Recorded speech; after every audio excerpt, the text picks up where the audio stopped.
ओम नमः शिवाय. श्री स्वामी समर्थ. श्री स्वामी समर्थ. हर हर महादेव. तर चला, माझ्या चॅनलवर दिल की आवाज चॅनलवर तुमचं स्वागत आहे आणि माझं नाव मीनाक्षी जाधव. तर मी माझ्या चॅनलवरती 12 ज्योतिर्लिंगांची माहिती टाकेल असं मी सांगितलं होतं आणि मी 6 ज्योतिर्लिंगांची माहिती टाकली आहे शुद्ध मराठीमध्ये, शॉर्टकटमध्ये, सगळ्या अडाणी लोकांना समजेल अशी, तळागाळातल्या लोकांपर्यंत ही माहिती पोचवावी ह्या हेतूने मी ती टाकली आहे. तर चला, तुमचा माझा वेळ न घालवता आज बघूयात आपण 12 ज्योतिर्लिंगांपैकी 7वं ज्योतिर्लिंग काशी विश्वनाथ ज्योतिर्लिंग. तर 12 ज्योतिर्लिंगांपैकी काशी विश्वनाथ ज्योतिर्लिंग हे 7 नंबरला आहे आणि 12 ज्योतिर्लिंगांपैकी या ज्योतिर्लिंगाला खूप प्रसिद्ध आणि पवित्र असं मानलेलं गेलं आहे. कारण हे वसलेलं आहे काशी म्हणजे वाराणसी, उत्तर प्रदेशामध्ये वाराणसीमध्ये, काशीमध्ये, गंगा नदीच्या तीरावरती हे वसलं आहे. तर हिंदू धर्मात 12 ज्योतिर्लिंगांपैकी याला 7वं ज्योतिर्लिंग मानलं जातं. तर काशी ही मोक्षभूमी, आपण नावाबद्दल बोलतोय, काशी विश्वनाथ नावाबद्दल. तर काशी ही मोक्षभूमी आहे. सगळ्यांनाच माहीत आहे की काशीला जर जीव गेला किंवा कोणी मृत झालं तर त्याला खूप चांगला मोक्ष मिळतो त्याच्या आत्म्याला असं मानलं जातं. तर काशी म्हणजे मोक्षभूमी आणि विश्वनाथ म्हणजे पूर्ण विश्वाचा नाथ भगवान शिव, असं हे नाव काशी विश्वनाथ नाव असं पडलं आहे. तर मंदिराचं बद्दल आता आपण बोलूयात. तर काशी विश्वनाथ मंदिराचा इतिहास हा हजारो वर्षांपूर्वीचा आहे. पण आता सध्याचं जे मंदिर बांधलेलं आहे ते इंदोरच्या महाराणी अहिल्याबाई होळकर यांनी 1780 मध्ये ते मंदिर बांधलेलं आहे. त्यानंतर मंदिरावर बऱ्याचदा आक्रमणे झाली, पण ते मंदिर श्रद्धाळूंच्या आग्रहाने, भक्तांच्या आग्रहास्तव परत ते उभारलं गेलं आणि मंदिराचा कळस हा सोन्याचा कळस आहे. सोन्याचा लेप त्याला दिलेला आहे कळसाला. तर तो सोन्याचा लेप पंजाबचे महाराजा रणजित सिंग यांनी दिलेला आहे. तर असं हे मंदिर आहे, छान मंदिर आहे.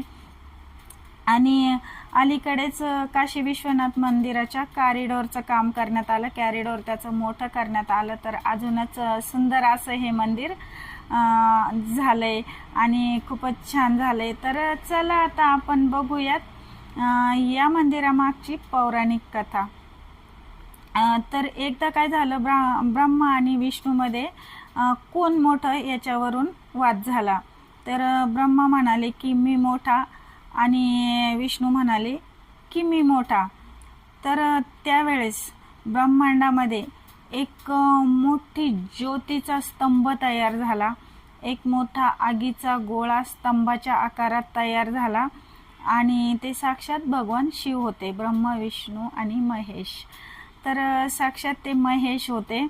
तर मग त्यांनी भगवान विष्णू आणि ब्रह्मांना सांगितलं की जो कोणी ह्या ज्योतीच्या स्तंभाचा मोजमाप काढून आणेल, हिचं खालपासून वरपर्यंत जो कोणी हिचं माप मोजेल तो मोठा. तर भगवान विष्णूंनी वराह रूप घेतलं आणि ते खाली गेले आणि ब्रह्मादेवांनी हंस रूप घेऊन ते वरती गेले. परंतु दोघांनाही या ज्योतीचा ना आधी ना अंत, ना सुरुवात ना शेवट, दोघांना पण लागला नाही. तर तेव्हा ते दोघंही शांत झाले. त्यांच्यामधला वाद मिटला आणि ती ज्योत म्हणजेच ज्योतिर्लिंग आहे, विश्वनाथ ज्योतिर्लिंग आहे. तर ही अशी एक कथा आहे, पौराणिक कथा. आणि दुसरी त्यामागे अजून एक कथा आहे. ती अशी आहे की जेव्हा शिव पार्वती कैलासामध्ये राहत होते, तर हिमालयमध्ये कैलासामध्ये शिव आणि पार्वती राहत होते. जेव्हा गणेश कार्तिकेय यांचा जन्म झाला आणि तिथं ते हिमालयात राहत होते, तर एक दिवस असेच पार्वती माता शिवांना म्हटली की आपलं असं एक पवित्र स्थान पाहिजे की जेथे आपले भक्त जेथे आपले श्रद्धाळू निवांत दर्शन घेऊ शकतील आणि असं पवित्र स्थान पाहिजे की जिथे येऊन त्यांचं सगळं पाप क्षालन झालं पाहिजे. तर असं एकही ठिकाण नाही आपण हिमालयात आहोत तर इथपर्यंत कोणी येऊ शकत नाही. तर असं पवित्र स्थान पाहिजे की जिथं सगळे सृष्टीचे लोक जाऊ शकतील असं. तर भगवान शिवांनी विचार केला आणि सगळ्यात पवित्र काशी हे क्षेत्र निवडलं आणि तिथे भगवान शिव आणि माता पार्वती स्थापित झाले. तिथं ती ज्योत स्थापित झाली. तर अशा ह्या 2 कथा आहेत.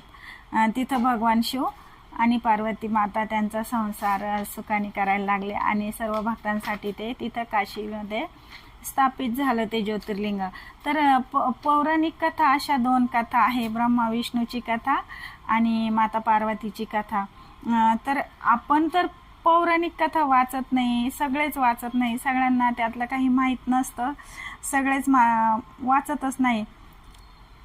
तर चला आपण आता मंदिराची वैशिष्ट्ये बघूया. तर मंदिर हे गंगा घाटावर आहे. तिथे गंगा नदी वाहते आणि जिथं ज्योतिर्लिंग आहे तिथून गंगा नदी वाहते. त्या गंगा नदीच्या काठावरतीच ते हे ज्योतिर्लिंग हे मंदिर आहे. तर तिथं गंगा घाट पण आहे. मुख्य शिवलिंग हे चांदीच्या वेदीत स्थापित आहे. पूर्ण मुख्य शिवलिंगाला पूर्ण चांदी वेष्टित आहे. चांदीमध्ये मुख्य शिवलिंग हे पूर्ण बनलेलं आहे. तर रोज हजारो भक्त येतात, दर्शन घेतात. रोज हजारो भक्त येतात आणि इतकी गर्दी असते की 12ही महिना तिथं गर्दीच असते. श्रावण महिन्यामध्ये तिथं खूप मोठा उत्सव असतो. शिवरात्रीला खूप गर्दी असते. तर श्रावण महिन्यामध्ये उत्सव याचा असतो की गर्दी याच्यासाठी असते की तिथलं ते गंगेचं पाण्याने शिवशंभूंना त्या ज्योतिर्लिंगांना लोक अभिषेक करतात. तर गंगाजल अर्पण करतात. याच्यासाठी खूप श्रावण महिन्यामध्ये गर्दी असते.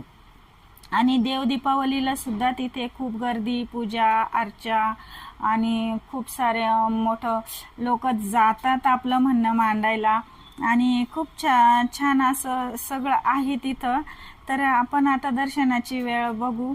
तर सकाळी पहाटे मंगळ आरतीपासून रात्री शयन आरतीपर्यंत 10-11 वाजेपर्यंत दर्शन चालू असतं आणि कुठलंही तिकीट वगैरे नंबर लावून जर तुम्हाला स्पेशल दर्शन घ्यायचं असेल तर आगाऊ बुकिंग करावी लागते. पण जर तुम्ही रुटीन गेलात तर तुम्हाला दर्शन भेटतं. पण श्रावण महिन्यामध्ये किंवा एखाद्या तुम्ही देव दीपावलीला म्हणा किंवा कार्तिक पौर्णिमेला म्हणा असं काही तुम्ही मुहूर्तावर गेले तर तुम्हाला नंबर लावावा लागतो. इतर वेळेस गेले तर नंबर लावायला लागत नाही किंवा ऑनलाईन बुकिंग पण होते.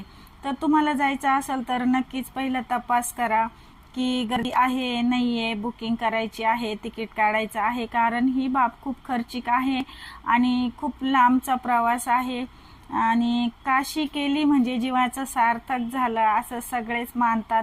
आणि हे सगळ्यांना माहीत आहे की काशी विश्वनाथ केला म्हणजे सार्थक झालं असं मानलं जातं. तर आता जायचं कसं, तर वाराणसी जंक्शन आहे. वाराणसी म्हणजे काशी.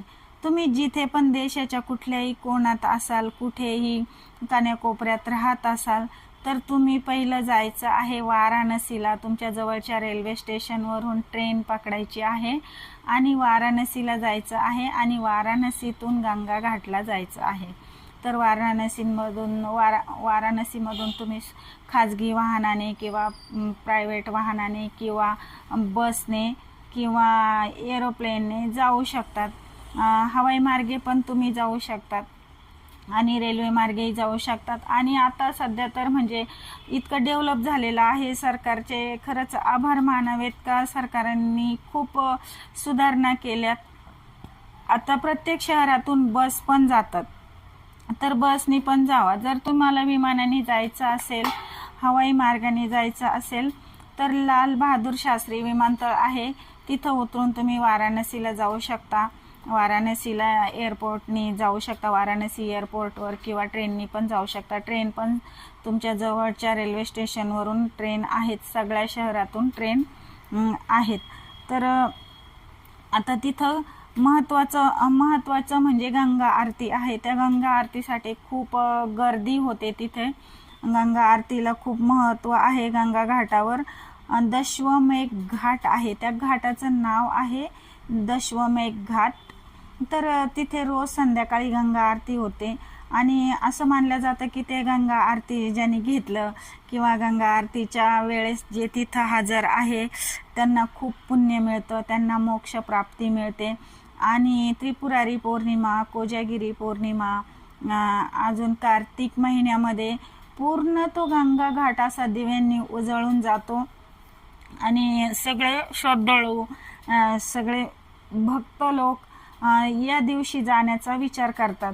इतक्या लांब जायचं तर मग मुहूर्त बघूनच जाऊ आपण, आपल्याला दर्शन चांगलं होईल, आरती भेटेल, गंगा घाटावर आंघोळ भेटेल. प्रत्येक जण असा विचार करतं, पण नेमकं त्या दिवशी गर्दी असते. तर ज्याला भेटायचं दर्शन त्याला भेटतं, ज्याला नाही भेटायचं त्याला नाही भेटत. तर असं हे आहे. धार्मिक महत्त्व म्हणाल तर ही शिवशंकरांची नगरी आहे, शिवाची नगरी आहे, तर तिथं पावित्र्य असणारच. आणि असं म्हणतात का जे पण काशीमध्ये मरतं किंवा ज्याला मृत्यू येतो काशीमध्ये, तर त्या आत्म्याला खूप पुण्यवान आत्मा मानला जातो. त्याचं सगळं पाप तिथं नाहीसं होतं.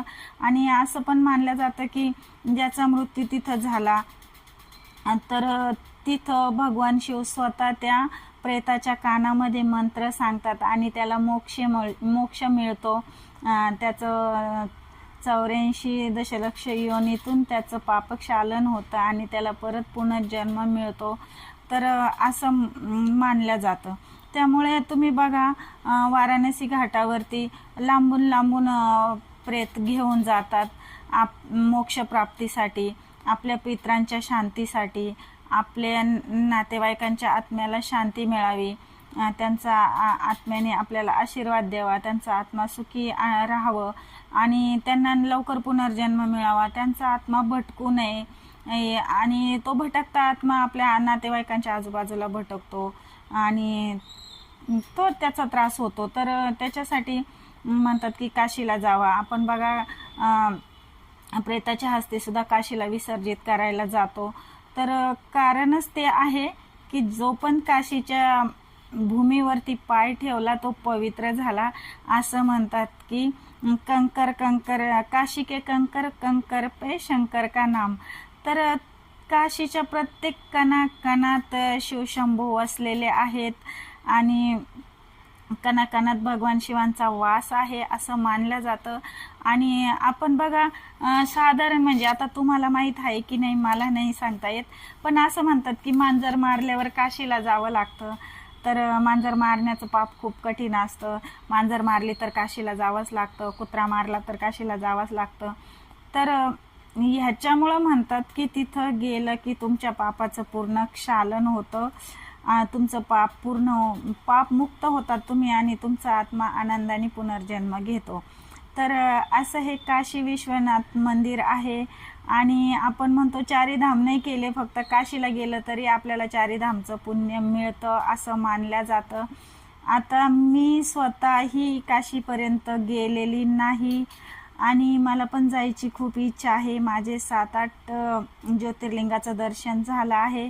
मला पण जायची इच्छा आहे, पण जेव्हा भगवान शिवांची आज्ञा होईल तेव्हा मी नक्कीच जाईल. भगवान शिव मला नक्कीच बोलवतील आणि हा आपला दैवी वारसा सगळ्यांपर्यंत पोचवावं यासाठी मी ही 12 ज्योतिर्लिंगांची माहिती घेऊन येत आहे. आणि फक्त काशीमध्ये काशी विश्वनाथ मंदिरच नाही तर बाकीच्या पण बऱ्याच गोष्टी बघण्यासारख्या आहे. गंगा घाट आहे, गंगा आरती आहे, अजूनही तिथे बरेच घाट आहेत.